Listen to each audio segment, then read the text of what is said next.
మరి నాయన మీరు చెప్పిన మాటను బట్టి పాపికి నీ దగ్గర చోటు ఉంది నాయన. మరి యూదులైతే దగ్గరికి రానివ్వలేదు నాయన, వెలివేసినట్లుగా మాట్లాడుతూ వచ్చినారు, కానీ నీవైతే వారిని చేర్చుకుంటూ వచ్చినావు ప్రభా. ఈ పాపిని త్రోసివేయక అనేక సందర్భాల్లో నేను విసిగించినప్పటికీ నన్ను తోలనాడక హక్కున చేర్చుకున్నటువంటి దేవుడు, పరిశుద్ధుడిగా చేసినటువంటి వాడు, నీ కుమారునిగా స్వీకరించినందుకు వందనాలు చెల్లిస్తూ, నా కొరకు నాయన మీరు చేసిన గొప్ప త్యాగాన్ని బట్టి స్తుతిస్తూ, దేవాలయపు తెర చింపివేసి ఈ ప్రవేశం కలుగజేసి నీ మందిరంలో సేవ చేసే భాగ్యాన్ని కూడా ఇచ్చినారు కొందరు ప్రభా. ఎంత గొప్ప మీరు చేసిన మీకు ఏమి ఇచ్చినారో నువ్వు తీర్చుకోలేదు. విరిగి నలిగిన హృదయంతో కొద్ది స్తుతి ఆరాధన యేసు నామములో మీ పాదాలకు సమర్పించుకుంటున్నాను తండ్రి. దయచేసి కూర్చోండి.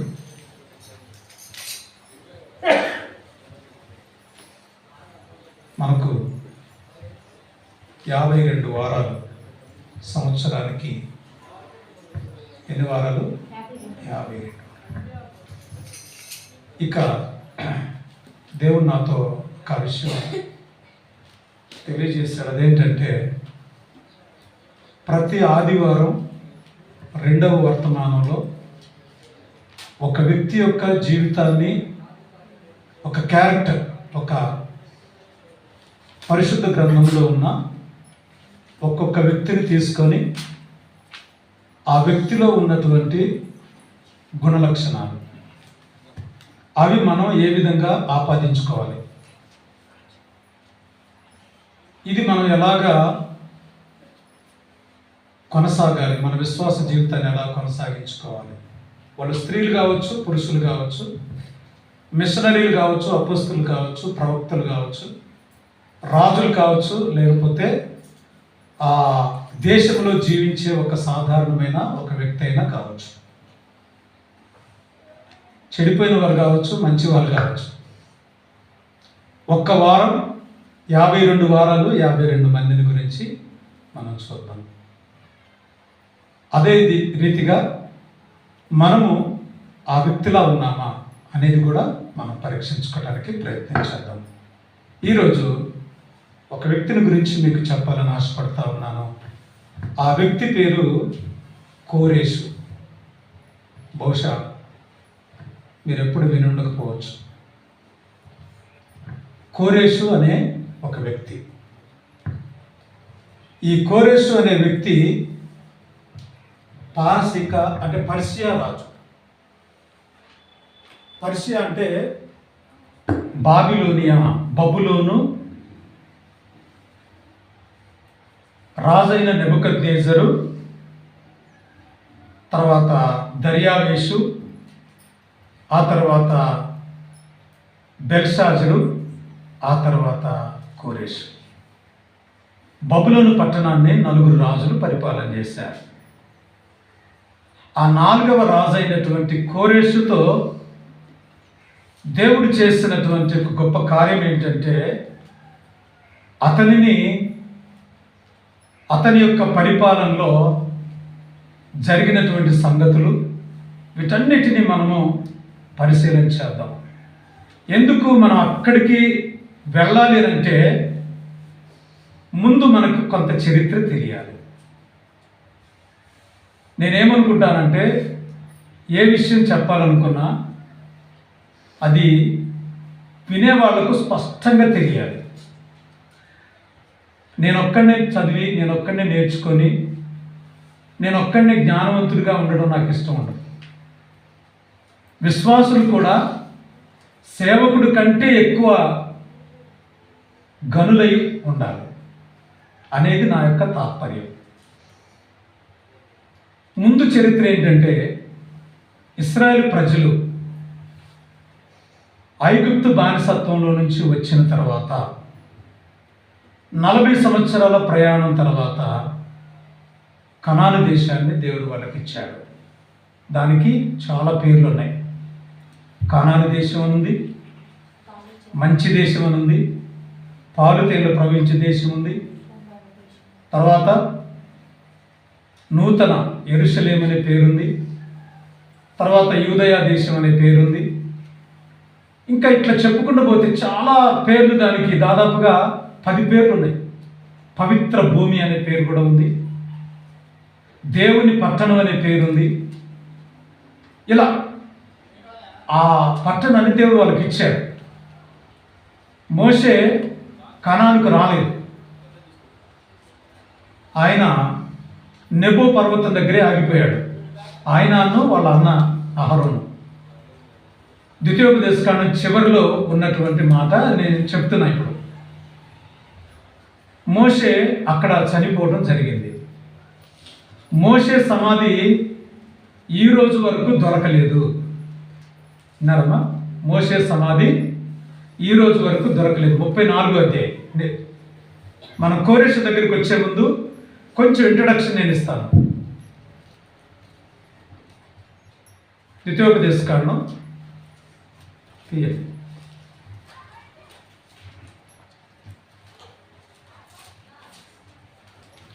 34వ అధ్యాయంలో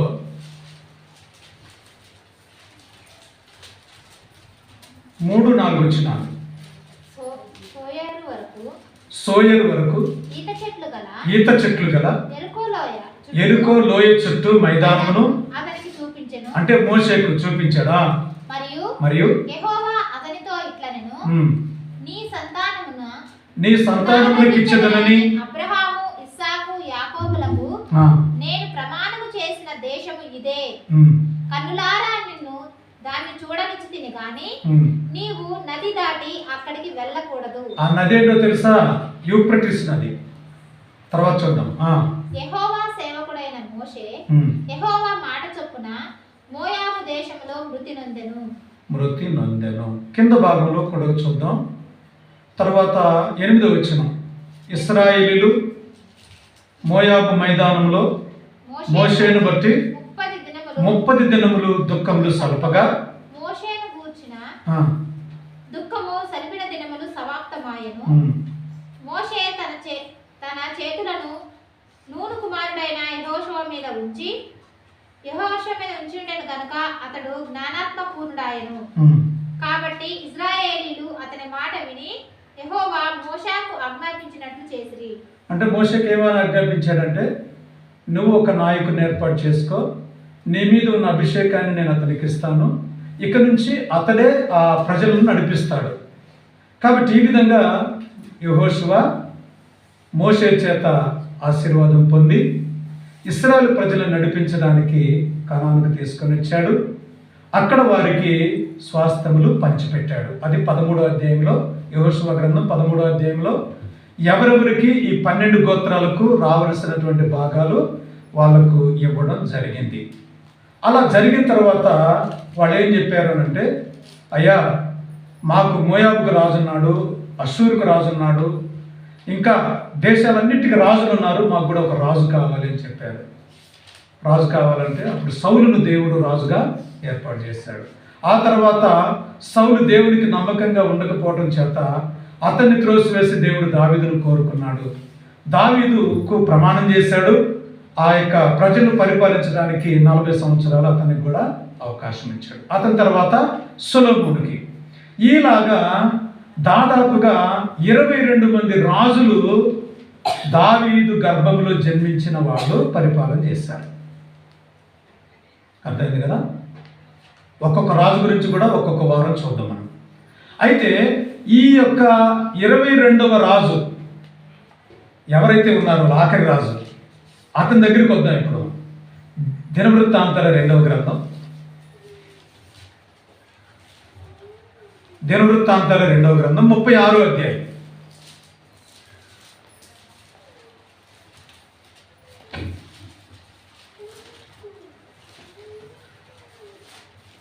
ముప్పై 36వ అధ్యాయం 11వ వచనం. ఇది ఎప్పుడు జరిగింది అంటే, సిద్కియా అనే రాజు, అంటే చివరి యూదా రాజు ఏలన ఆరంభించినప్పుడు 21 ఏళ్ల వాడై యెరూషలేములో 11 సంవత్సరములు ఏలెను. అతడు తన దేవుడైన యెహోవా దృష్టికి చెడు నడతను నడుచుచు ఆయన నియమించిన ప్రవక్త అయిన ఇర్మియా మాట వినకయు ఉమ్, తనను తాను తగ్గించుకొనకయు ఉండెను. ఉండెను. మరియు దేవుని నామమును బట్టి తన చేత ప్రమాణము చేయించిన నెబుకద్నెజరు రాజు మీద అతడు తిరుగుబాటు చేసెను. ఉమ్, అతడు మొండితనము వహించి ఇశ్రాయేలీల దేవుడైన యెహోవా వైపు తిరగక తన మనస్సును కఠినపరుచుకొనెను. ఇక చూడండి, ఈ విధంగా ఆ సిద్కియా చేశాడు. ఇర్మియా మాట వినలేదు. రెండోది, నెబుకద్నెజరు రాజు మీద తిరుగుబాటు చేశాడు, మొండితనము వహించాడని రాయబడింది. దేవుని మాట వినకపోవటం ఒక ఎత్తు అయితే, ఇక్కడ ఇంకొక పని చేశాడు. చూడండి 14వ వచనంలో, ఇదియుగాక యాజకులలోను జనులలోను అధిపతులకు వారు అన్ని జనులు పూజించు హేయమైన విగ్రహములను పెట్టుకొని బహుగా ద్రోహులై యెహోవా యెరూషలేములో పరిశుద్ధపరిచిన మందిరమును అపవిత్రపరిచిరి. ఇది చేసిన పని ఏంటంటే, మందిరం సొలొమోను రాజు చేత కట్టబడిన ఆ మందిరాన్ని అపవిత్రపరిచారు. ఏం చేసి, అన్యజనులు ఏ విధంగా అయితే హేయమైనటువంటి ఐడల్ వర్షిప్ విగ్రహారాధన చేస్తున్నారో అలాంటి విగ్రహాలు దేవుని మందిరంలోకి తీసుకొచ్చి వాటిని ప్రతిష్ఠించి అక్కడ ఆ పనులు చేస్తున్నారు. ఎక్కడో బయట చేసుకుంటే, యూదా దేశంలో ఎక్కడో చోట చేసుకుంటే పర్వాలేదు, కానీ వీళ్ళు మందిరంలో వాటిని చేసి అపవిత్రపరిచారు, మందిరాన్ని అపవిత్రపరిచారు. తర్వాత ఇంకొక మాట ఏం చేశారు అని అంటే, చూడండి ఇక్కడ, అయినప్పటికీ దేవుడు ప్రేమ కలిగి కృప కలిగి 15వ వచనం, వారి పితరుల దేవుడైన యెహోవా తన జనుల యందు తన నివాస స్థలములందును కటాక్షము గలవాడై వారి యొద్దకు తన దూతల ద్వారా వర్తమానమును పంపుచూ వచ్చెను. ఆయన పెద్దల కడ లేచి పంపుచూ వచ్చినను వారు దేవుని దూతలను ఎగతాళి చేయుచు ఆయన వాక్యములను తృణీకరించుచు ఆయన ప్రవక్తలను హింసించుచు రాగా నివారింప శక్యము కాకుండా యెహోవా కోపము ఆయన జనుల మీదికి వచ్చెను. చూడండి, ఇక్కడ ఆయన జనులు అంటే ఆయన ఏ ప్రజలైతే ప్రేమిస్తున్నాడో, ఏ ప్రజలైతే దుర్మార్గులయ్యారో, ఏ ప్రజలైతే దేవునికి తిరుగుబాటు చేశారో ఆ ప్రజలు. అక్కడేమో 40 సంవత్సరాల అరణ్యంలో తిరుగుబాటు చేశారు. పాలు తేళ్లు ప్రవహించి దేశం ఇస్తే దాన్ని తృణీకరించే, ఇది మాకెందుకన్నా, ఏంటి ఆకాశ ధాన్యాన్ని ఇస్తే ఇదేమన్నం అని అన్నారు. సవిసారం లేని అన్నం పెడుతున్నాం అన్నారు. పిల్లకాయలకు చూడండి, అన్నం పెట్టినప్పుడు ఏం చేస్తారు, ఇదేవుడు తింటాడు, ఈ కూరైన రోజు అని అంటూ ఉంటారు కదా, అంటారా అనరా? అట్లాగే వీళ్ళు కూడా అదే తంతు అనమాట. ఇక నివారింప శక్యము కానటువంటి కోపము ఆయన మీద రగులుకుంది. ముందే ఇర్మియా చెప్పాడు. చూడండి, అదే అధ్యాయము 22వ వచనం. పారసీక దేశపు రాజైన కోరెషు ఏలుబడి యందు మొదటి సంవత్సరమున ఇర్మియా ద్వారా పలకబడిన తన వాక్యమును నెరవేర్చుటకై యెహోవా పారసీక దేశపు రాజైన కోరెషు మనస్సును ప్రేరేపింపగా అతడు చాలు. ఇక్కడ ఏం చేశాడు అని అంటే, అప్పటికే వీళ్ళు అక్కడికి వెళ్ళిపోతూ వచ్చారు, బబులోనికి ఎత్తుకొని పోబడుతూ వచ్చారు.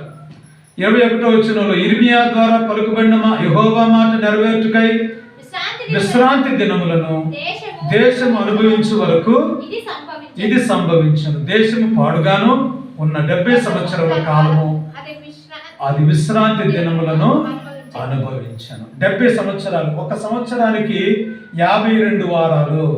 52 వారాలు అంటే అలాగే 70 సంవత్సరాలు లెక్కండి.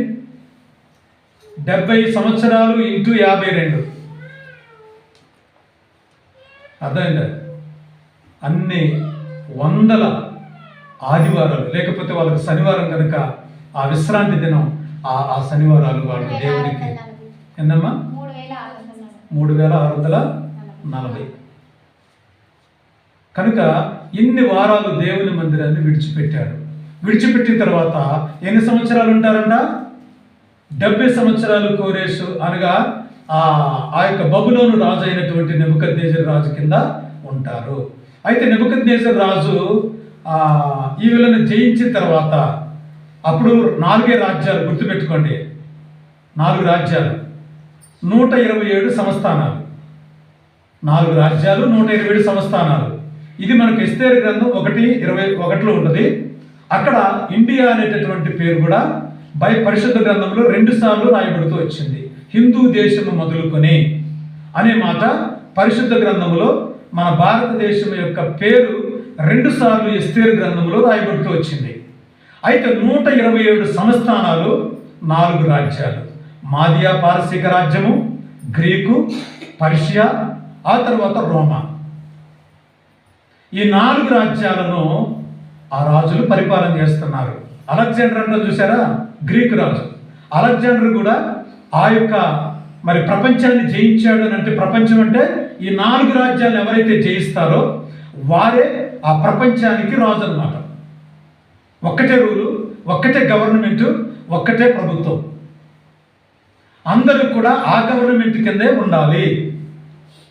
మీరు దానియేలు గ్రంథం చదివినట్లయితే అక్కడ ఈ 4 రాజ్యాలను గురించినటువంటి వర్తమానం అందులో ఉంటుంది.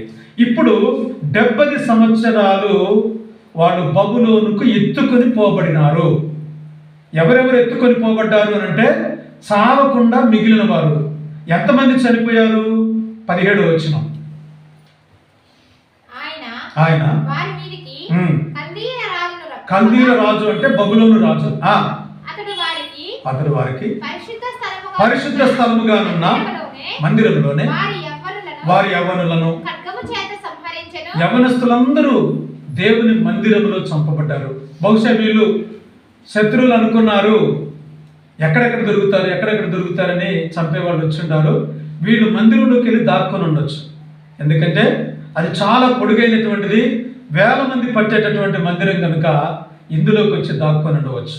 దేవుని మందిరంలో యవనస్తులందరూ ఖడ్గం చేత సంహరించబడ్డారు. తర్వాత అతడు యవనుల యందైనను, యువతుల యందైనను, ముసలివారి యందైనను, నెరసిన వెంట్రుకలు గలవారి యందైనను కనికరింపలేదు. మరియు చిన్నవేమి దేవుని మందిరపు ఉపకరణములన్నిటినీ, యెహోవా మందిరపు నిధులలోనిదేమి, రాజు నిధులలోనిదేమి, అధిపతుల నిధులలోనిదేమి దొరికిన ద్రవ్యమంతయు బబులోనునకు తీసుకొని పోయెను. చూసారా? అదియుగాక కల్దీయులు దేవుని మందిరమును తగలబెట్టి యెరూషలేము ప్రాకారమును పడగొట్టి దాని యొక్క నగరులన్నిటినీ కాల్చివేసిరి. చూసారా? ఇది జరిగినటువంటి వాస్తవం. ఇది ఎవరు చేశారు అంటే బబులోను రాజు అయిన నెబుకద్నెజరు. ఎందుకు చేశాడు అని అంటే 15వ వచనం 16వ వచనం మనకు స్పష్టంగా అర్థమైంది. ప్రవక్తలను త్రోసివేయడం, నివారింప శక్యము కానటువంటి దేవుని కోపం వారి మీదకి దిగడం జరుగుతూ వచ్చింది. అయితే ముందుగా ఇర్మియా ద్వారా పలకబడినటువంటి మాట 70 సంవత్సరాలు ఇక్కడేమో పాడు దిబ్బగా కాల్చబడినటువంటి యెరూషలేముగా మారిపోయింది. అక్కడేమో వాళ్ళు ఏం చేస్తున్నారంటే బహుశ్రమ, నింద వాళ్ళు అక్కడ అనుభవిస్తున్నారు. ఎత్తుకొని పోబడ్డారు. 20వ వచనంలో ఖడ్గము చేత హతులు కాకుండా తప్పించుకొనిన వారిని అతడు బబులోనుకు తీసుకొని పోయెను. రాజ్యము పారసీకుల వరకు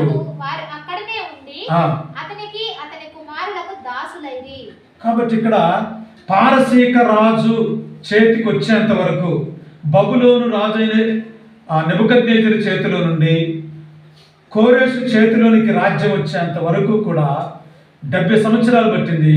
ఆ 70 సంవత్సరాల కాలం అంతా వీళ్ళు బానిసత్వాన్ని ఎదురు చూశారు, బానిసత్వాన్ని అనుభవించారు. ఆ పరిస్థితుల్లో వాళ్ళ పరిస్థితి ఎట్లా ఉందంటే హేళనకు గురయ్యారు, అవమానాలకు గురయ్యారు. చూడండి, కీర్తనల గ్రంథం 137.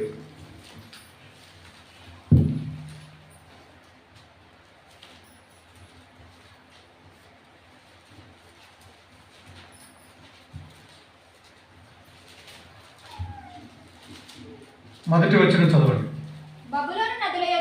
బబులోను నదుల యొద్ద కూర్చుండి ఉన్నప్పుడు మనము సియోనును జ్ఞాపకము చేసుకుని ఏడ్చుచుంటిమి. వాటి మధ్యనున్న నిరవంజి చెట్లకు మన సితారాలు తొలగించితిమి. అచ్చట మనలను చెరగొన్నవారు ఒక కీర్తన పాడుడి అనిరి.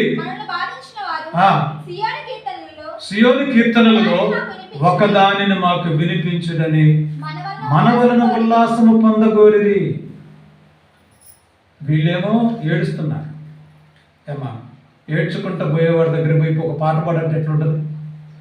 వీళ్ళేమో బానిస సియోనును గూర్చి తలస్తున్నారు. అయ్యో దావీదు నగరు, సియోను పట్టణము, దేవుని సింహాసనం కలిగిన పట్టణము, దేవుని మందిరం కలిగిన పట్టణము, దేవుని యొక్క మహిమా తేజస్సు ఆకాశం నుండి దిగిన పట్టణము, ఇవన్నీ గుర్తు చేసుకొని ఏడుస్తున్నారు. బబులోను నదుల దగ్గర కూర్చొని వాళ్ళ దగ్గర ఉన్న సితారాలు అంటే నిరవంజి చెట్లుగా తొలగించారంట. తలిగించి ఏడుస్తూ ఉన్నారు, వలపోస్తూ ఉన్నారు. ఆ బబులోను నదుల దగ్గర కూర్చున్నారు. అరాబా నది అని, మధ్యధరా సముద్రం, ఇవన్నీ కూడా వాళ్ళ దగ్గర ఉన్నటువంటి నదుల దగ్గర కూర్చొని ఏడుస్తూ ఉన్నారు. ఏడుస్తూ ఉన్నప్పుడు వాళ్ళు వచ్చి, ఎవరో సైనికులు అయి ఉండొచ్చు, లేకపోతే ఆ బబులోను దేశానికి చెందిన వాళ్ళు అయి ఉండొచ్చు.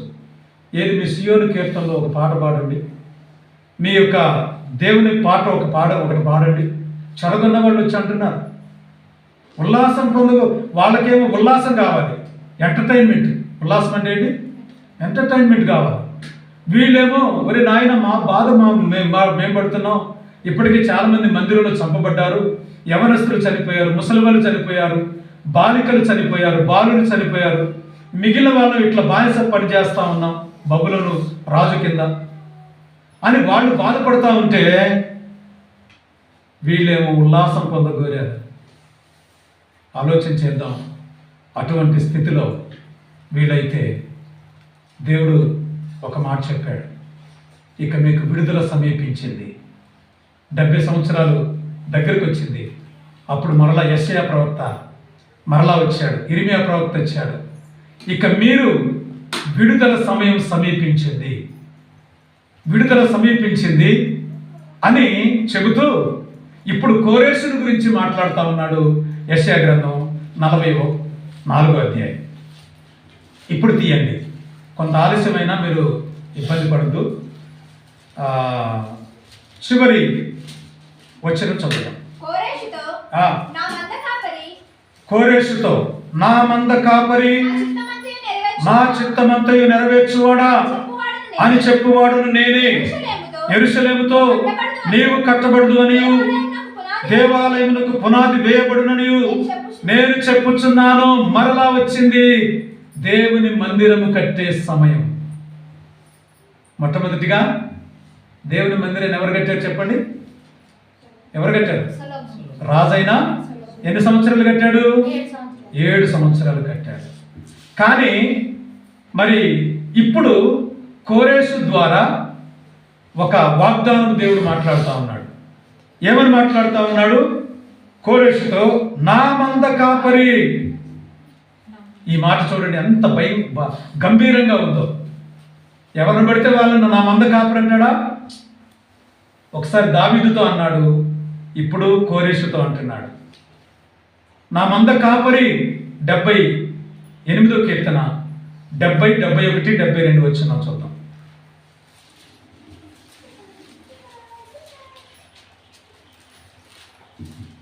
డెబ్బై 78వ కీర్తన.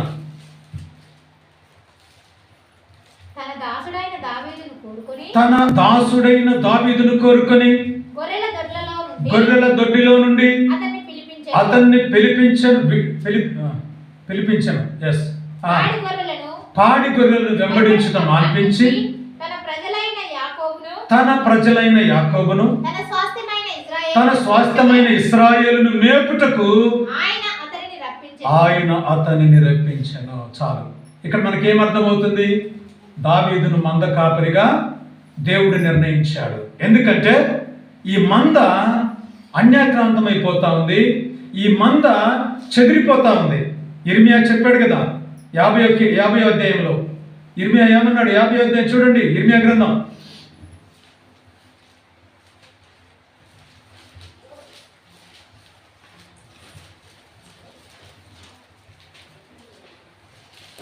ఆరో వచనం.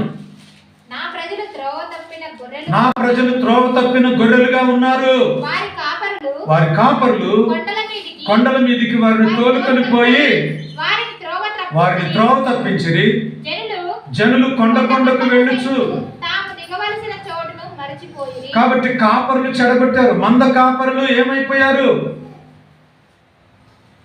మంద కాపరులు మంచి వాళ్ళు అయితే గొర్రెలు ఎందుకు చెదిరిపోతాయి?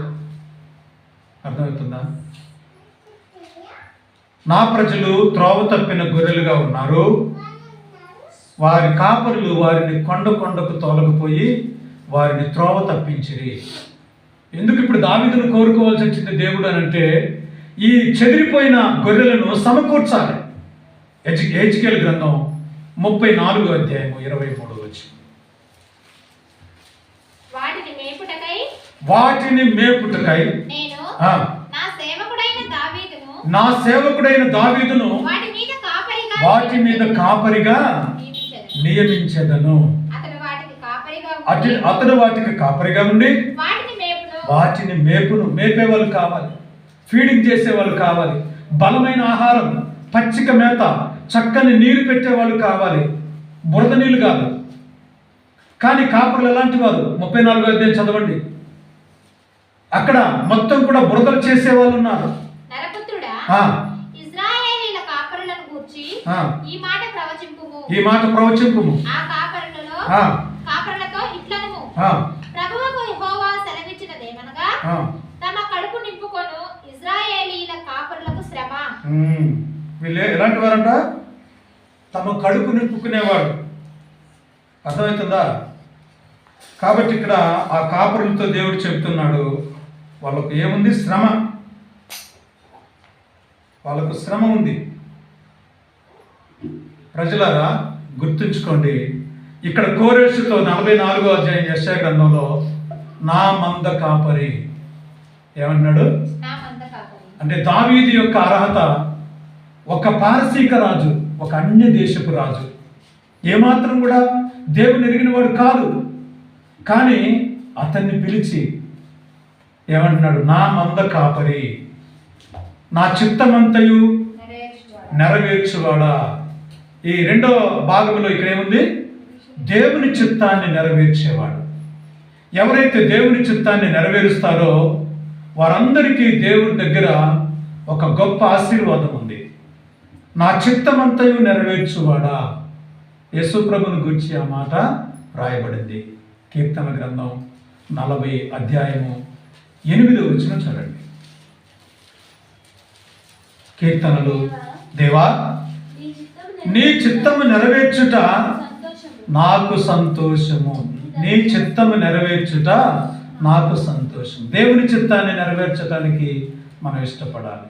దేవుని చిత్తం ఏంటి?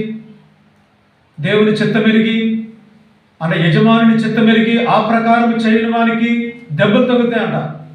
లూకాసు వార్తలో ప్రభు రాయించాడు. అయితే ఇక్కడ దేవుని చిత్తం ఏంటో మనం ఎరగాలి. ప్రభువా ప్రభు అని పిలిచేవాడు పరలోక రాజ్యానికి వెళ్ళడు, ఆయన చిత్త ప్రకారం చేయవాడే వెళ్తాడు అని. కాబట్టి దేవుని చిత్తం నెరవేర్చేవాడు కావాలి. ఆయన చిత్తం ఏంటి? దేవుని యొక్క చిత్తం ఏంటి? మరలా తిరిగి యెరూషలేములో మందిరం కావాలి. 70 సంవత్సరాలు పాడుబడిన ఆ మందిరంలో దీపారాధన జరగాలి. ఆ మందిరంలో మందసమును మరలా తిరిగి పునర్నిర్మాణం చేయాలి. ధూపవేదిక ఉండాలి. ఆ మందిరంలో మరలా తిరిగి ఆరాధన జరగాలి. ప్రజలు రావాలి, సమకూర్చబడాలి. చెదిరిపోయినటువంటి ఈ బబులోనుకు వచ్చినటువంటి వారందరూ మరలా తిరిగి యెరూషలేముకు రావాలి. వారికి విడుదల సాధించాలి. అక్కడ మందిరం కట్టాలి. నేను వారి మధ్యలో ఉండాలి. ఇది దేవుని చిత్తం. ఈ చిత్తాన్ని నెరవేర్చే వాళ్ళు ఎవరున్నారు? ఒకవేళ ఇంటి పెద్ద ఎవరైనా వచ్చి పిల్లల్ని పిలిచారే, నేను ఇది చేయాలనుకుంటే నువ్వెవరిని అడిగి చేస్తున్నావు అని అంటారు ఈ రోజుల్లో కదా. నేను ఎవరిని అడిగి చేశావు? మాకేమైనా చెప్పావా? నువ్వంటే అనుకుంటే సరిపోద్దా? తండ్రి యొక్క ఆలోచన పిల్లల జీవితంలో నెరవేర్చాలని దేవుడు చూస్తాడు తండ్రి. అదే రీతిగా దేవుని యొక్క ఆలోచన, దేవుని యొక్క చిత్తము అది బిడ్డలలో నెరవేర్చబడాలంటే ఆయన చిత్తాన్ని నెరవేర్చే వాళ్ళు కావాలి. 119వ కీర్తన 119వ కీర్తన 16. త్వరగా చదివితే నేను ముందుకెళ్తా. నీ కట్టడలను బట్టి నేను హర్షిస్తాను, నీ వాక్యములను నేను మరవకయుందును. ఎవరైతే దేవుని యొక్క వాక్యాన్ని, దేవుని యొక్క చిత్తాన్ని విడిచిపెట్టకుండా ఉంటారు. 24వ వచనం నీ శాసనములు నాకు సంతోషం, అవి నాకు ఆలోచన కర్తలు. 35వ వచనం. నీ ఆజ్ఞలను జాడలు చూచి నేను ఆనందించుతున్నాను, దాని యందు నన్ను నడవచేయు. ఎవరున్నారు ఈ రోజులు ఎలాంటి వారు? 92వ వచనం. 35 చదివారు కదా, 92 కూడా చూడండి. నీ ధర్మశాస్త్రము నాకు సంతోషమియని ఎడల నా శ్రమ యందు ఎంతగా దేవుని వాక్యం మీద, దేవుని మాట మీద, దేవుని శాసనాల మీద, దేవుని యొక్క చిత్తం మీద అతడు డిపెండ్ అయి ఉన్నాడు. చూడండి, అయ్యా నీ ధర్మశాస్త్రం నాకు నెమ్మది ఇవ్వకపోతే నేను బ్రతకడం ఎందుకయ్యా అంటున్నాడు. మనమైతే ఎన్ని రోజులు మందిరాన్ని విడిచిపెట్టి వెళ్ళిపోతాం, ఏ దిగులు ఉండదు, ఏ చింత ఉండదు. ఆయన చిత్తము నెరవేర్చేవారుగా మనం ఉండాలి. అర్థమైందా? ఆ విధంగా దేవుని చిత్తాన్ని నెరవేర్చేవారుగా మనం ఉండాలి. యోహాను సువార్తలో ఒక మాట చదువుకొని ఇంకొక మాటలోకి వెళ్దాం. కోరేషుని గురించి మనం చూస్తున్నాం. మొదటిగా మంద కాపరి అని పిలిచాడు. నా చిత్తమంతా నెరవేర్చువాడా. యోహాను సువార్త 4:34. యేసు ప్రభువుని గురించి ఆయన ఏం మాట్లాడతాడు? యేసు వారిని చూచి నన్ను పంపిన వాని చిత్తము నెరవేర్చుటయు ఆయన పని తుదముట్టించుటయు నాకు ఆహారము.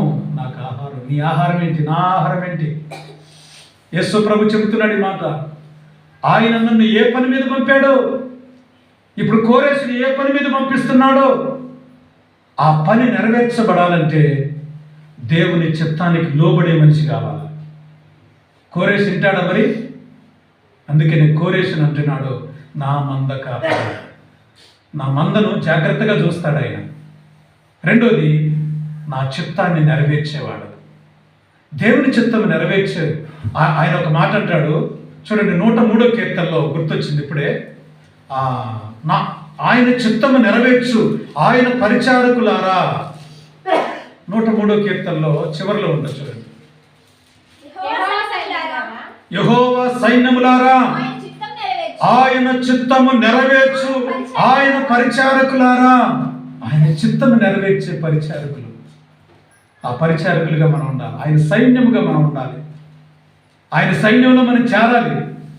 కోరేసు పారసీక రాజ్యాన్ని, పర్షియా రాజ్యాన్ని, మాదియా రాజ్యాన్ని, గ్రీకు రాజ్యాన్ని, రోమా రాజ్యాన్ని పరిపాలన చేస్తున్నటువంటి రాజు. 599 BC, బిఫోర్ క్రైస్ట్. చరిత్ర ఇది బైబిల్ బట్టి మీరు గ్రంథాలయంలోకి వెళ్ళండి, లేకపోతే హిస్టరీ ఎక్కడైతే మనం మ్యూజియం అంటున్నారు కదా, ఆ మ్యూజియంలోకి వెళ్ళి చూడండి. గ్రీకు రాజుల యొక్క పరిపాలన ఏ సంవత్సరంలో జరిగింది, వీళ్ళు బబులోనికి ఎప్పుడు ఎత్తుకొని పోబడ్డారు, యెరూషలేము ఎప్పుడు కోల్చబడింది. ఇప్పుడు మందిరం కట్టడం ఒకటే టాస్క్ కాదు ఆయనకి. యెరూషలేము చుట్టూ ఉన్న ప్రాకారాన్ని కట్టడం కూడా ఒక టాస్కే. రెండోది, ఆయన చిత్తము నెరవేర్చు ఆయన పరిచారకులారా. నిన్ను నన్ను కూడా అంటున్నాడు. మరి ఆయన చిత్తము నెరవేర్చడం మనకు ఆహారం, మనకు పానమై ఉండాలి. మూడో మాట, కోరేషును గురించి ఇక్కడేం రాయబడింది అని అంటే చూడండి, మరి మొట్టమొదటిది మంద కాపరి అని చెప్పాడు, రెండోది చిత్తము నెరవేర్చువాడు అని చెప్పాడు. మూడో విషయం చూస్తే చూద్దామమ్మా. ఆ మాట చాలా అద్భుతమైనటువంటి మాట. అదేంటంటే అభిషేకము పొందినవాడు. 45వ అధ్యాయము 1వ వచనం. యెషయా మీరు ఎక్కడ చూస్తారు? అతని పక్షమున జనములను జయించుటకు నేను అతని కుడి చేతిని పట్టుకొని ఉన్నాను. నేను రాజుల నడికట్లను విప్పెదను, ద్వారములను అతని ఎదుట వేయబడకుండా తలుపులు తీసెదను అని యెహోవా తాను అభిషేకించిన కోరేషును గురించి సెలవిచ్చుచున్నాడు. ఇప్పుడు దేవుడు కోరేషును ఏం చేశాడంట? అభిషేకించాడు. అనాయింటింగ్, పరిశుద్ధ తైలంతో. అర్థమైందా? ఇక్కడ ఏ ప్రవక్త వచ్చి ఆయన మీద తైలపు కొమ్మును గుమ్మరించలేదు. పరలోకము నుండి దేవుడు అతనితో మాట్లాడుతూ ఉన్నాడు. నేను అభిషేకించిన కోరేషు, దేవుని చేత అభిషేకించబడుట. మోషే అహరోను కంటే చిన్నవాడు, అవునా కదా? చెప్పండి. చిన్నవాడైతే దేవుడు చెప్పాడు, మోషే నీ అన్నయ్యన అహరోనును నువ్వు అభిషేకించాలి అన్నాడు. నిర్గమాకాండం 35వ అధ్యాయం చూడండి. మనకు చాలా విషయాలు దొరుకుతాయి దీంట్లో. నిర్గమాకాండం 35వ అధ్యాయం.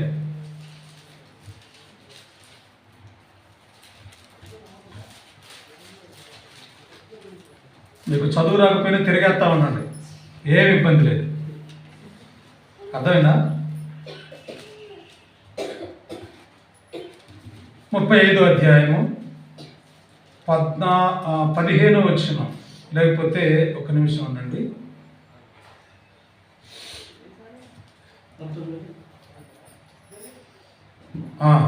ఓకే, చదువున్నాను. పరిశుద్ధ స్థలంలో సేవ చేయుటకు సేవా వస్త్రములు అనగా యాజకుడైన అహరోనునకు ప్రతిష్ఠిత వస్త్రములు, యాజకులైనట్టు అతని కుమారులకు వస్త్రములను. ఒక్క నిమిషం ఉంది.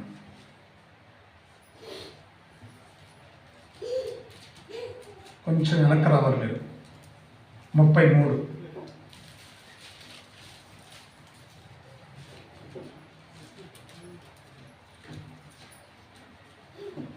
34 అధ్యాయం.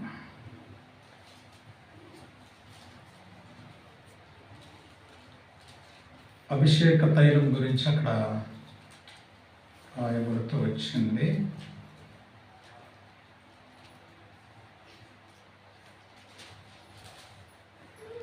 ముప్పై అధ్యాయం చూడండి. 30వ అధ్యాయము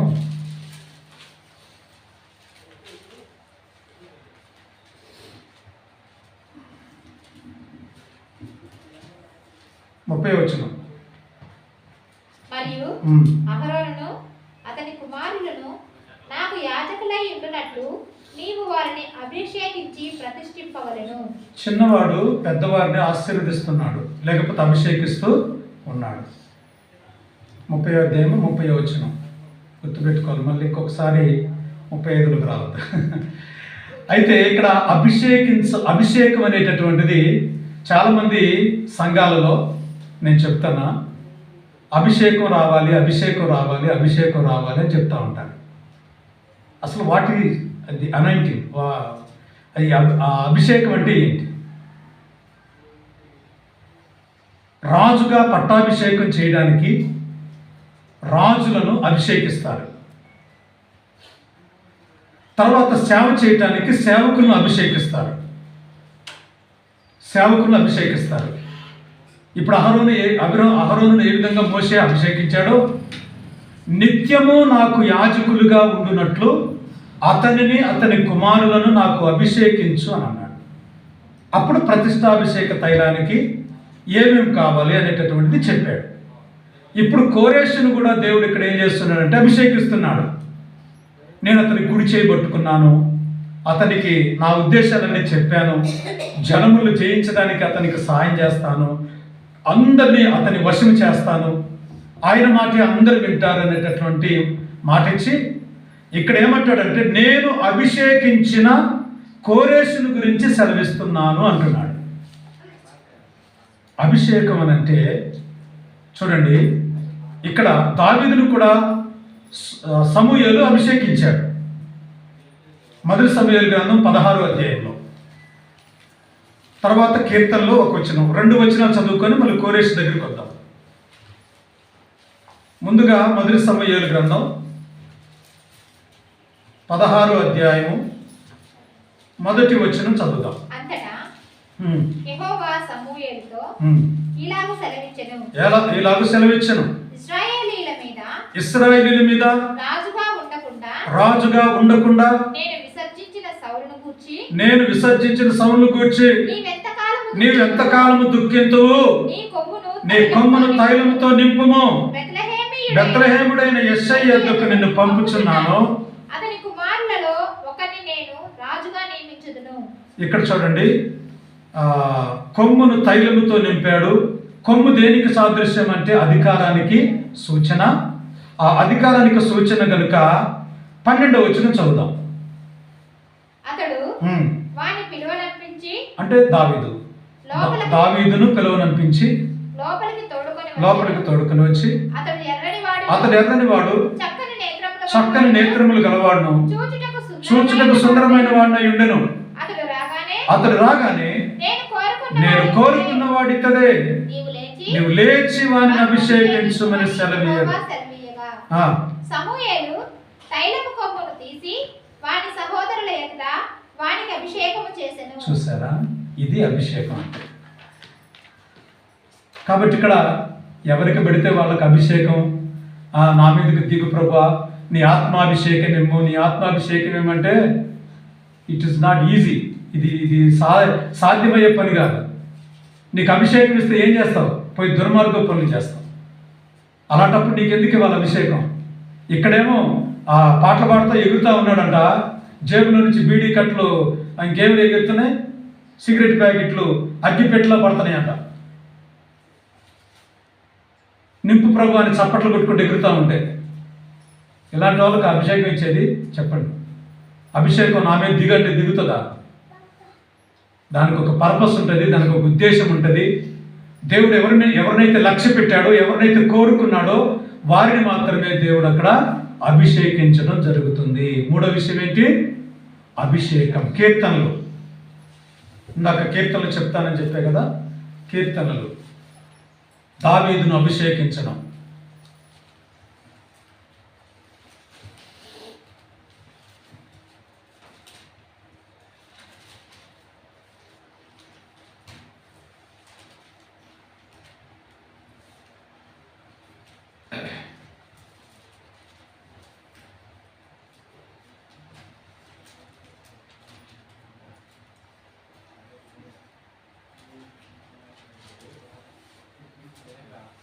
దేవుడు రాజైన దావీదును అభిషేకించిన సంగతి.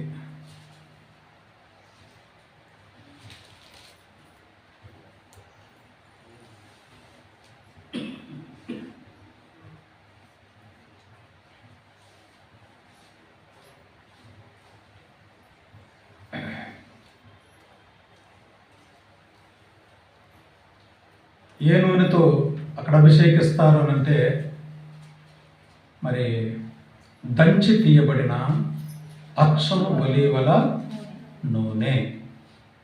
ఈ ఒలీవల నూనె అది దేవుని మందిరంలో ఉపకరణాలు వెలిగించుటకు, తర్వాత మరి దేవుని యొక్క కార్యములలో అనగా దేవుని మందిరంలో వెలిగించుటకు దాన్ని ఉపయోగించటం జరుగుతుంది.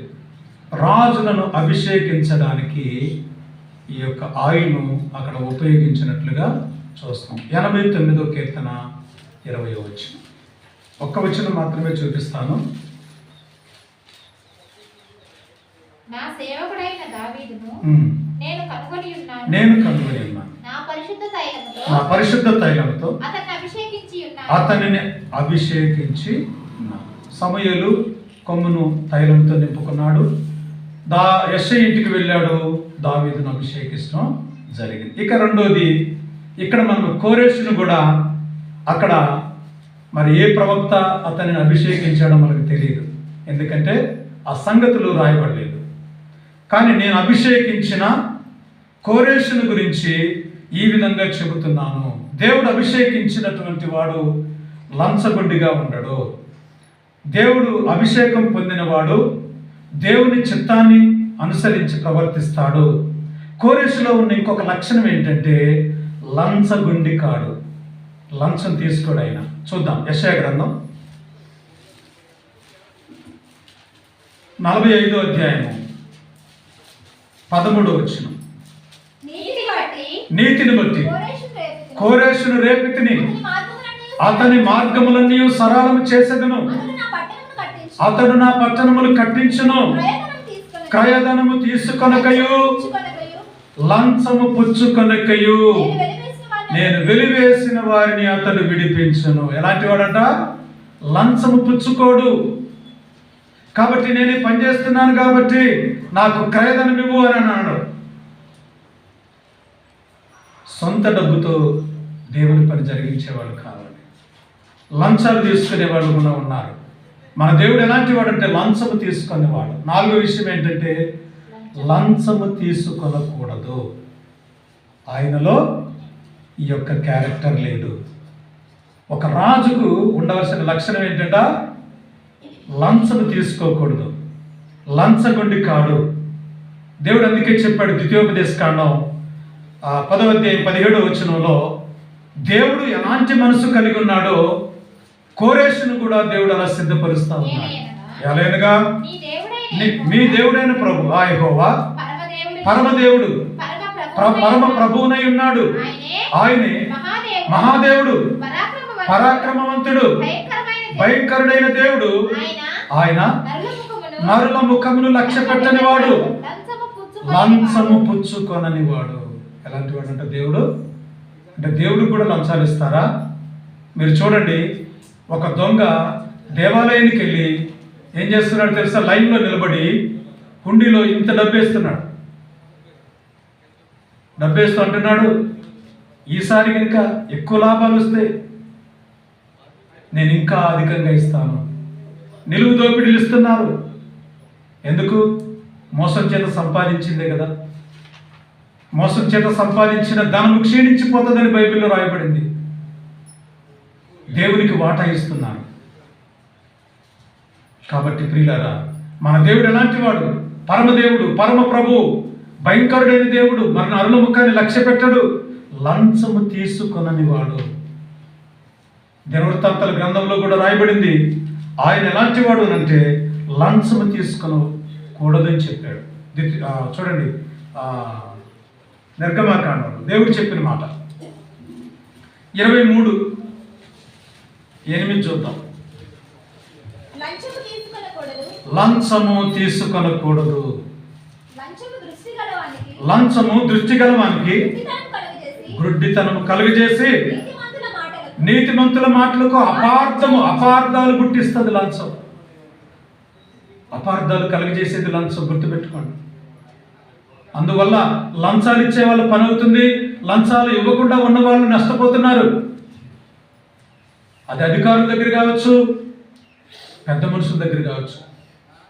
లంచాలు ఇచ్చే వాళ్ళకే ఎక్కువ పనులు జరుగుతున్నాయి. ఎందుకంటే వాడు ఎంతో ఖర్చు పెట్టాడు అంటున్నాడు. దేనికి ఖర్చు పెట్టింది? ఖర్చు పెట్టేది దేనికి? అన్యాయం జరిగించడానికి, నీతిని పాతి పెట్టడానికి. కానీ కోరేష్ ఎలాంటి వాడు? లంచము తీసుకోడు, క్రయధనాన్ని ఆశించడు. ఇంకొక మాట అంటాడు, నీతిని బట్టి కోరేషును రేపితిని.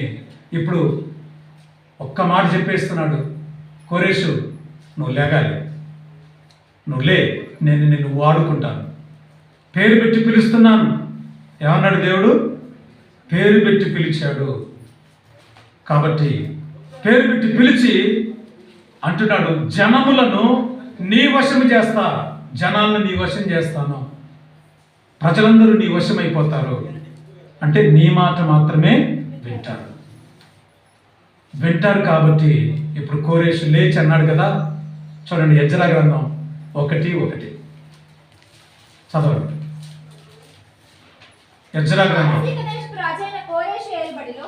పారసీక దేశపు రాజైన కోరేషు ఏలుబడిలో మొదటి సంవత్సరమందు ఇర్మియా ద్వారా పలకబడిన తన వాక్యములు నెరవేరినట్లు యెహోవా పారసీక రాజైన కోరేషు మనస్సును ప్రేరేపించగా అతడు తన రాజ్యమందంతటా చాటింపు చేయించి వ్రాత మూలముగా ఇట్లు ప్రకటన చేయించెను. వ్రాత మూలమైన ప్రకటన. రెండవది చాటింపు. బోర్డులుంటే సరిపోదు, చాటింపు కూడా ఉండాలి. అనౌన్స్మెంట్. అర్థమైందా? చాలామంది వస్తారు, క్లాస్ షోరూమ్ వాళ్ళు వస్తారు కదా, లేకపోతే కొత్తగా ఏదైనా షాప్ పెడితే వస్తారు కదా, వాళ్ళకు బోర్డులు ఉంటాయి, తర్వాత వాయిస్తో చెప్తూ ఉంటారు. ఏమని? మీరు పలానా ప్లేస్లో ఒక పెద్ద షాపింగ్ మాల్ కట్టబడింది, ఉచితంగా మరి సగం ధరకే ఇస్తున్నాం అని చెప్పి చెప్తారు కదా. బంగారం మా దగ్గర తక్కువకి వస్తుంది, మజూరీ లేదు, ఏమాత్రం కిరాయి తీసుకోము, రండి అతి తక్కువ ధరకే మేము ఇస్తున్నాం అని చెప్పి ప్రకటనలు ఉంటాయి. చాటింపు ప్రకటన, చాటింపు ఉంది. ఆ చాటింపును వ్రాత మూలముగా మీరు ఒకవేళ ప్రాచీన ప్రతులు అంటే తోర అంటే చర్మపు కాగితాల మీద రాసేవాళ్ళు. ఇప్పుడు మన మామూలుగా మరి పేపర్తో తయారు చేయబడిన వీటి మీద రాస్తున్నారు. కానీ పూర్వపు చర్మపు కాగితాల మీద చెట్టు బెరడు ఏదైతే ఉందో ఆ బెరళ్ళ మీద రాసి వాటిని దేవుని మందిరపు బొక్కసాలలో దాచిపెట్టేవాళ్ళు. డబ్బుతో పాటు దేవుని గ్రంథాన్ని కూడా దాచేవాళ్ళు. ఇదంతా ఎప్పుడు దొరికిందంటే చివరి రాజు అని చెప్పాక సిద్కియా వాళ్ళ కొడుకు సమయంలో దొరికింది దేవుని యొక్క గ్రంథం. అతని పేరు యోషియా. రాజైన 34వ అధ్యాయము 2వ దినవృత్తాంతాలు. దేవుని మందిరాన్ని యెరూషలేమును బాగు చేస్తున్నారు, మొదలుపెట్టారు పనులు. చూడండి, మొదలుపెట్టిన తర్వాత ఈ కోరేషు పరిపాలనలో దొరికిన చూడండి, ఎడపక్కది అక్కడే ఉంటుంది. 34వ అధ్యాయము 15వ వచనం.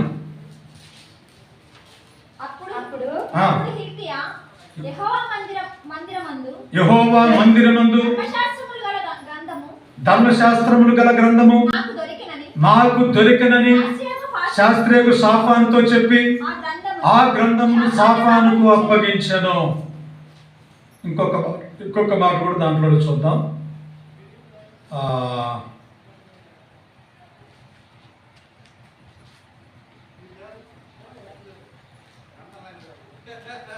21వ వచనం. దొరికిన ఈ గ్రంథములోని మాటల విషయమై నా కొరకు ఇశ్రాయేలు వారి కొరకు.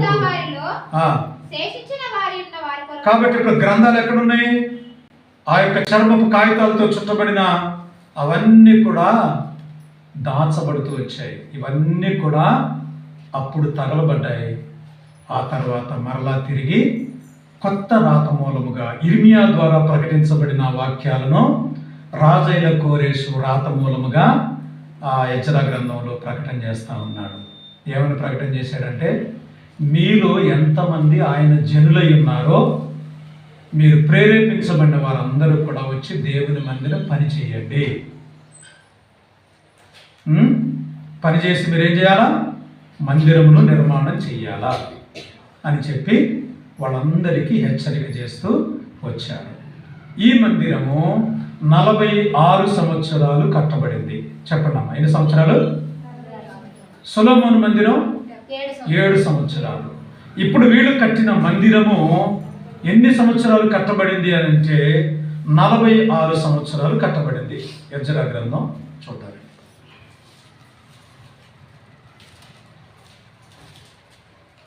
పని ముగించబడింది.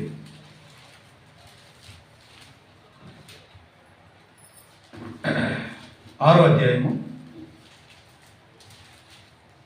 14వ వచనం. యూదుల పెద్దలు కట్టించుచు ప్రవక్త అయిన హగ్గయియు ఇద్దో కుమారుడైన జకర్యాయు హెచ్చరించుచున్నందున పని బాగుగా జరిపిరి. ఈ ప్రకారం ఇశ్రాయేలుల దేవుని ఆజ్ఞను అనుసరించి వారు కట్టించుచు కోరేషు దర్యావేషు హర్తహసస్త అను పారసిక దేశపు రాజుల ఆజ్ఞ చొప్పున ఆ పని సమాప్తి చేసిరి. కాబట్టి ఇక్కడ ఆ సమాప్తి చేసినప్పుడు ఇక్కడ మనం కొత్త నిబంధనలో ఒక సందర్భాన్ని మనం చూడగలుగుతాం.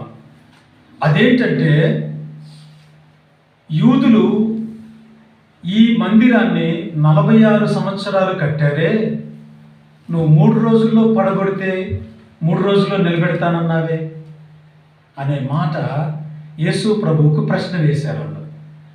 అందువల్ల ఇది 46 సంవత్సరాలైంది. చూడండి యోహాను సువార్త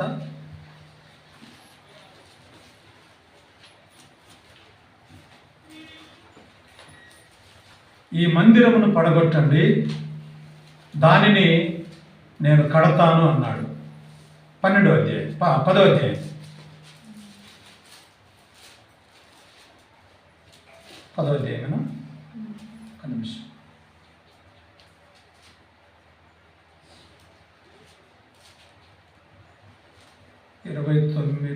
30వ వచనం.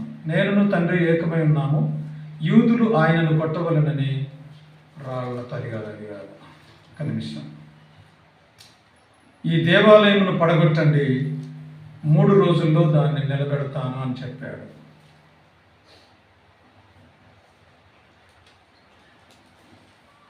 ఆ సందర్భాన్ని మనం చూడాలి.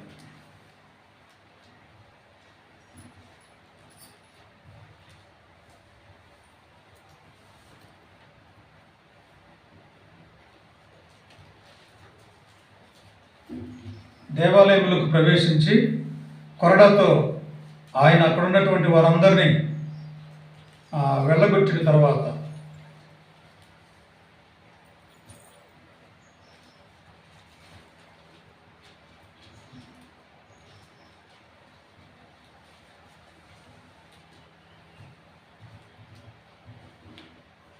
చూపిస్తాను.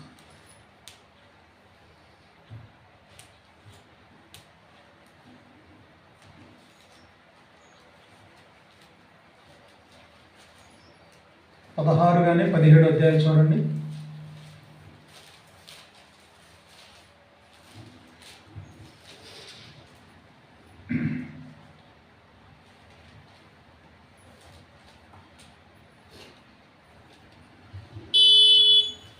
ఆయన దేవాలయంలోకి వెళ్ళి వారందరినీ చల్లా చెదురు చేసి కొరడా తీసుకొని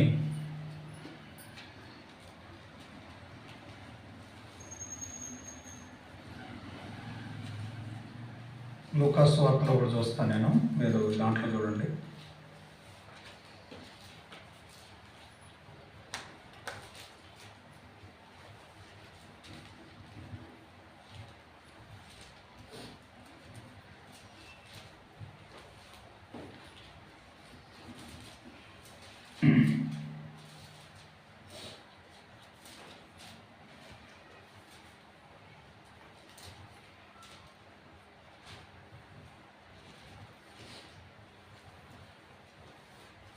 మత్తయి సువార్తలో ఉంది 27వ అధ్యాయం 39వ వచనం. దేవాలయమును పడగొట్టి 3 దినములలో కట్టువాడా, నిన్ను నీవే రక్షించుకొనుము. ఇక్కడ ఏం చెప్తున్నారు? దేవాలయమును పడగొట్టి 3 దినాలలో కట్టువాడా అని హేళన చేస్తా ఉన్నారు. చూసారా? యేసు ప్రభు చెప్పిన మాటను వాళ్ళు అభ్యంతరపడుతూ ఉన్నారు. ప్రియులారా, ఈ యొక్క సమయంలో ఒకసారి మనం ఆలోచన చేద్దాం. కోరేషును గురించి మనం చదువుతున్నప్పుడు కోరేషు ప్రకటించినటువంటి 4వ సంగతి ఏంటంటే ఆయన గురించి లంచము తీసుకున్నటువంటి వాడు, అంతేకాదు జనములందరినీ అతన్ని వశం చేసినటువంటి వాడు.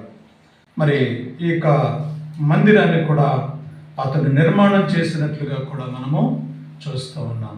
అంతేకాదు నీతిమంతుడు అనే సాక్ష్యాన్ని కూడా దేవుడు అతని గురించి ఇచ్చాడు. ఒక మాట చూద్దాం. యెషయా గ్రంథం 41:2.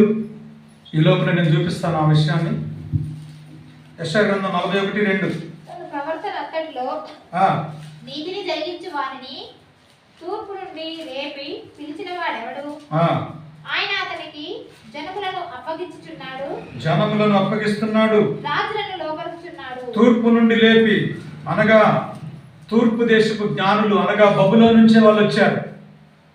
ఇప్పుడు తూర్పు దేశంలో ఉన్నటువంటి యొక్క పారసీకపు రాజు అయినటువంటి వ్యక్తి ఇక్కడ ఏమంటున్నాడు అంటే ఆయన గురించి దేవుడు ఇక్కడ ఏం మాట్లాడుతున్నాడంటే, మరి తూర్పు నుండి రేపి,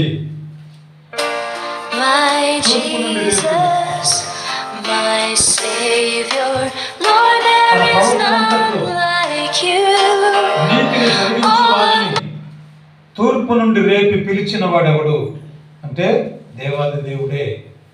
పిలిచింది ఎవరు? ఈ కోరేషును గురించినటువంటి ప్రవచనంలో ద్వీపాలతో దేవుడు మాట్లాడుతూ ఉన్నాడు, జనములతో మాట్లాడుతూ ఉన్నాడు. మాట్లాడుతూ అంటున్నాడు, మరి తన ప్రవర్తన అంతట్లో నీతిని జరిగించు వారిని తూర్పు నుండి రేపి పిలిచిన వాడెవడు? నీతిని జరిగించేటటువంటి వాడు కోరేషు. దేవుని పని చేయడానికి నీతిమంతులు అవసరమై ఉన్నారు. ద్వితీయోపదేశకాండం 6:20 మనం గమనించినప్పుడు చివరి వచనంలో మనుషులు నీతిమంతులుగా ఏ విధంగా మారిపోతారో అక్కడ రాయబడింది. చూద్దామండి.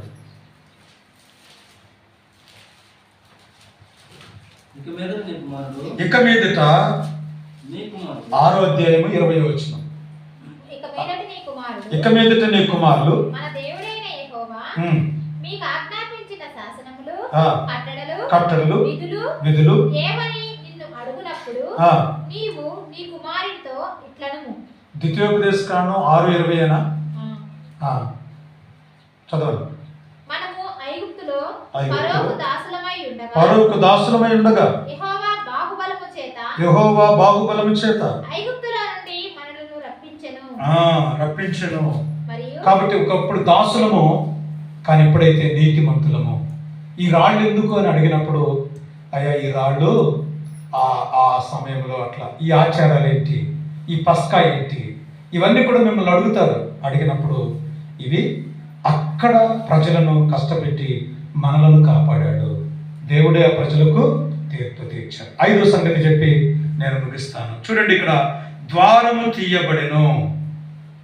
కోరేషు ఎదుట ద్వారము తీయబడి ఉన్నది. యెషయా గ్రంథం 45వ అధ్యాయము 1వ వచనంలో అతని పక్షమున జనములను జయించుటకు నేను అతని కుడి చేతిని పట్టుకొని ఉన్నాను, రాజుల నడికట్లు విద్దెదను, ద్వారములు అతని ఎదుట వేయబడకుండా తలుపులు తీసేదను. కాబట్టి ఇక్కడ ద్వారాలు దేవుడి పిల్లల ఎదుట తీయబడుట.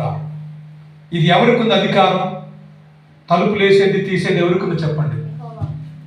దేవుని మందిరంలో జకర్యా కూడా ఒక మాట అడిగాడు. జకర్యా ఏమని అడిగాడంటే, ప్రభా నేను కూడా నీ సన్నిధిలో ఉండాలనంటే ఏం చేయాలని అన్నాడు. అంటే ఇక్కడ నిలిచి ఉన్నవారు ఒక ఇద్దరు ఉన్నారనమాట. 2 సాక్షులు ఉన్నారు. 2 ఒలీవ చెట్లు దేవుని మందిరానికి అటుపక్కన ఇటుపక్కన చెక్కించాడు ఈ యొక్క కోరేషు రాజు.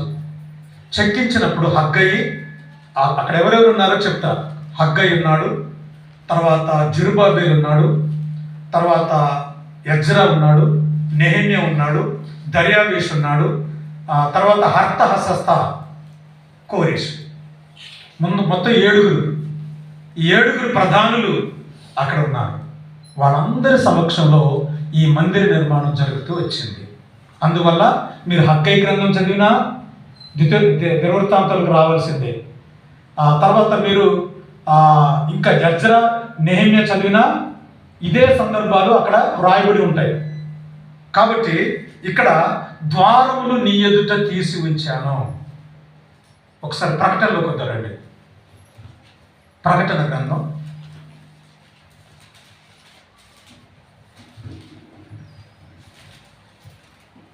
8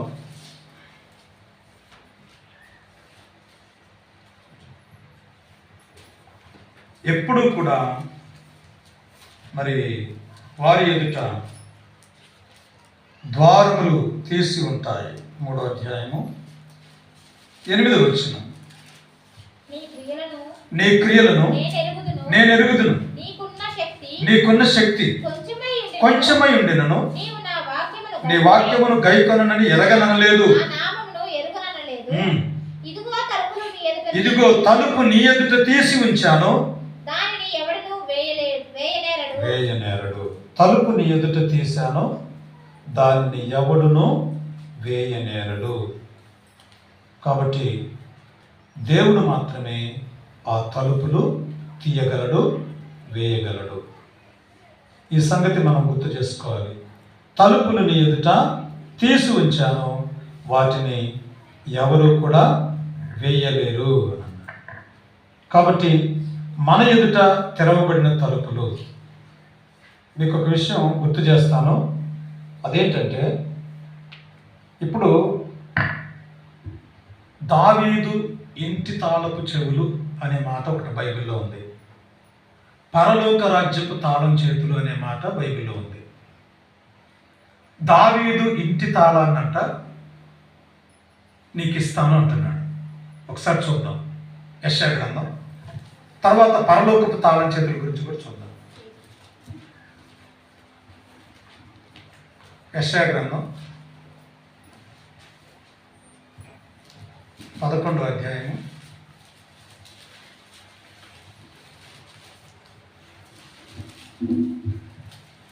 ఎందుకు అంటే ద్వారముకు తాళం అవసరం కనుక ఇక్కడ తాళం గురించి మనం మాట్లాడదాం.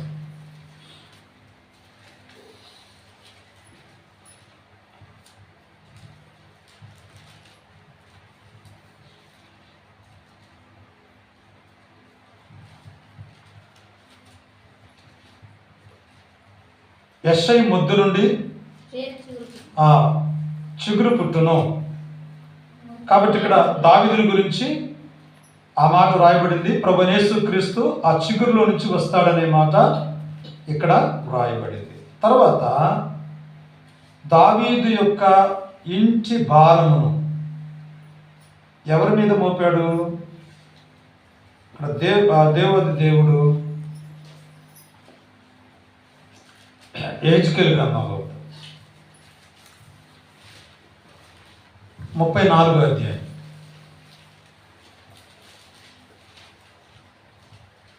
యెహెజ్కేలు 34.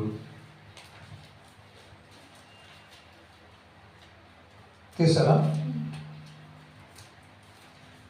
నేను పట్టేస్తున్నా.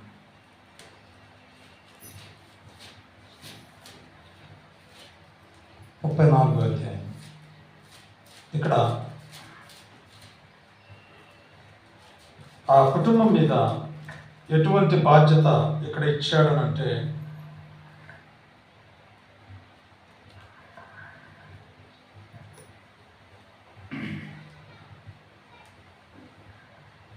కింద భాగంలో ఇక్కడ మనం చూస్తాం 22. నా గొర్రెలు ఇక దోపుడు కాకుండా గొర్రెకును మధ్య తీర్పు తెచ్చి వాటిని రక్షించదను. రక్షిస్తాను. అవి ఏం చేస్తాయంట? ఇప్పుడు మత్తయి సువార్తలోకి వద్దాం. 16వ అధ్యాయం.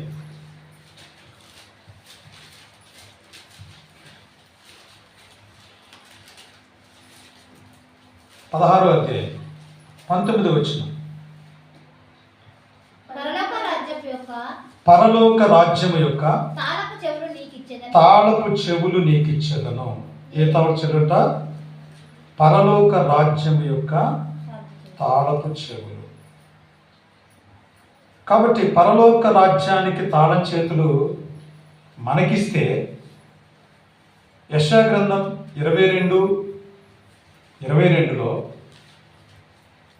యెషయా గ్రంథం 22:22 నేను దావీదు ఇంటి తాళపు అధికార భారమును అతని భుజము మీద ఉంచెదను. అతడు తీయగా ఎవడును మూయజాలడు, అతడు మూయగా ఎవడును తీయజాలడు. ఇక్కడ చూడండి, దావీదు ఇల్లు వేరు అంటే అదొక వంశం గురించి, అదొక ప్రాంతం గురించి చెప్తున్నాడు అనుకుందాం. కానీ పరలోకపు రాజ్య తాళపు చేతిని మన చేతులు పెడితే ఈ యొక్క యూదులైన వాళ్ళు అదే అనుకున్నారు అన్నమాట. ఏమని? మా చేతిలో ఉంది కాబట్టి మోస్తున్నాం మేమని అంటారు. వాళ్ళ చేతిలో ఉందా? వాస్తవంగా ప్రతి విశ్వాసి చేతిలో ఉంది తాళం చేయి. మీ తాళం చేయి మీ ఇంటికాడ నీ దగ్గరే ఉంటుందా, లేకపోతే వేరే వాళ్ళకి ఇచ్చిపోతావా? వేరే వాళ్ళకి ఇచ్చేటప్పుడు తాళం వేయటం ఎందుకు? అంతేనా? కానీ దేవుడు పరలోకంలో ఉన్నాడు. మనం పరలోకం వెళ్ళడానికి ఆ తాళం చేయి నీకు ఇస్తానంటున్నాడు. ఇక్కడ దావీదు ఇంటి తాళం. ఇంకొక మాట ఏమంటాడంటే, ఇప్పుడు పేతురుతో మాట్లాడుతూ పరలోకపు తాళం చేతులు నీకు ఇచ్చాను కదా, మరణము యొక్కయు పాతాళ లోకము యొక్కయు తాళపు చేతులు కూడా నీ చేతులు పెడతా అన్నాడు. ఇది ఎంత విచిత్రమైనటువంటి సంగతి. ఎవడు తీయలేడంట, ఎవడు మూయలేడంట. అది మన వరకే సాధ్యం. చూడండి, ప్రకటన 1:18. ప్రకటన 1:18. నేను మొదటివాడును, కడపటివాడును, జీవించువాడును, మృతుడినైతిని గాని యుగ యుగములు సజీవుడై ఉన్నాను. మరియు మరణము యొక్కయు పాతాళ లోకము యొక్కయు నా స్వాధీనంలో. దేవుని స్వాధీనంలో ఉన్న తాళం చేతులు మన చేతులు పెడితే బాగుండదా? దేవుడు అలాంటి వాడు. ఆయన స్వాధీనంలో ఉన్న తాళం చేతులు మన చేతులు పెడుతున్నాడు. తాళం చేతులు ఎవరికి ఇస్తారమ్మా? ఎవరినైతే నమ్ముతామో వాళ్ళకే ఇస్తాం. ఎవరైనా వచ్చి మన బీరువా చేస్తూ ఉంటే ఎవరు పడితే వాళ్ళు తీయకండి. మన బట్టలు సర్దుతూ ఉన్నారు, మన ఇంట్లో వచ్చి మెసులుతూ ఉన్నారు అనుకో, ఊరుకో.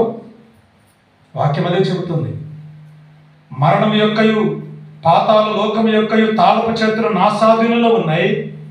పరలోక రాజ్యం తాళం చేతులు నీ చేతిలో ఉన్నాయి. దావీదు యొక్క ఇంటి తాళం చేతులు ఎవరి చేతిలో ఉన్నాయి? ఇప్పుడు కోరేషు చేతిలోకి వచ్చేసినాయి.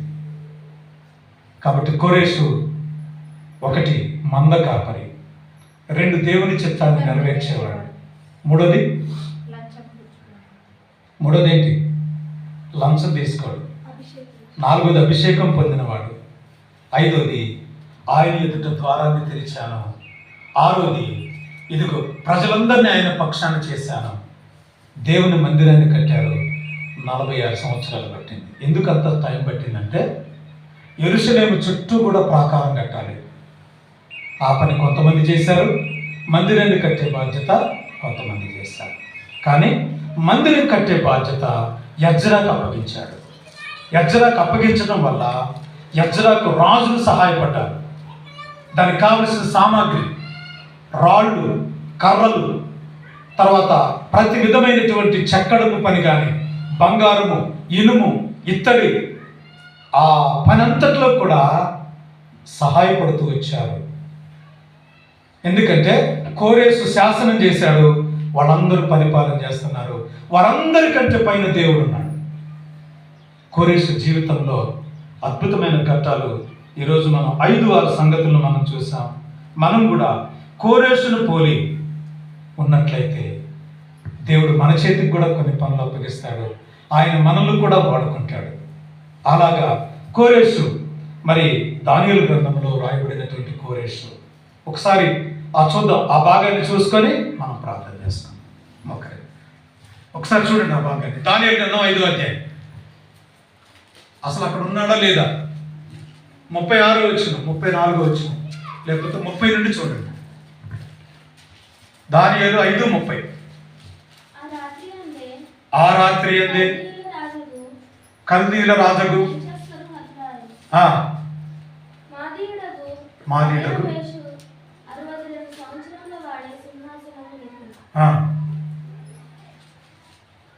కాబట్టి ఇక్కడ దర్యావేషు అనేటటువంటి రాజు ఆ రాజ్యాన్ని పరిపాలన చేశాడు.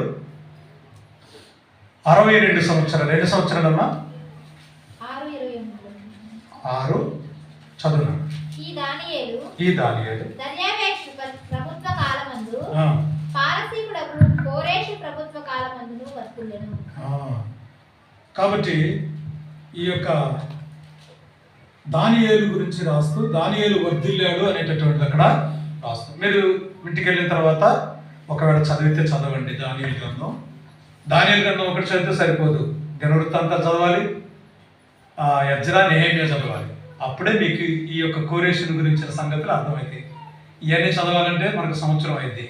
కాబట్టి మరి ఇక్కడ దేవుని మాటలు ఏదైతే మనకు కోరేషు జీవితంలో చెప్పబడుతుందో, నేను కూడా కోరేషులాగా ఉండాలి అని తీర్మానం చేసుకొని ముందుకు సాగుదాం. ఆ విధంగా ఒక్కొక్కరి జీవితంలో మరి అటువంటి వెలుగు నింపబడినట్లుగా మరి దేవుని చేత అభిషేకించబడ్డాడు, దేవుని చిత్తాన్ని నెరవేర్చాడు, దేవునికి మందకాపరిగా పిలువబడ్డాడు. దావీదు యొక్క ఇంటి తాలపు చేతులు అతని చేతిలో పడ్డాయి. తర్వాత దేవుని మందిరాన్ని కట్టాడు, దేవుని చిత్తాన్ని నెరవేర్చాడు. అంతేకాదు మరి దేవుని చేత నీతిమంతుడిగా పిలువబడ్డాడు. అంతేకాదు మరి లంచము తీసుకున్నటువంటి వాడుగా ఉన్నాడు. మనం కూడా ఇటువంటి క్యారెక్టర్లు కలిగి ముందుకు సాగుదాం. బల దగ్గర మోకరించి మనం ప్రార్థన చేద్దాం. ఇస్సాకన్నా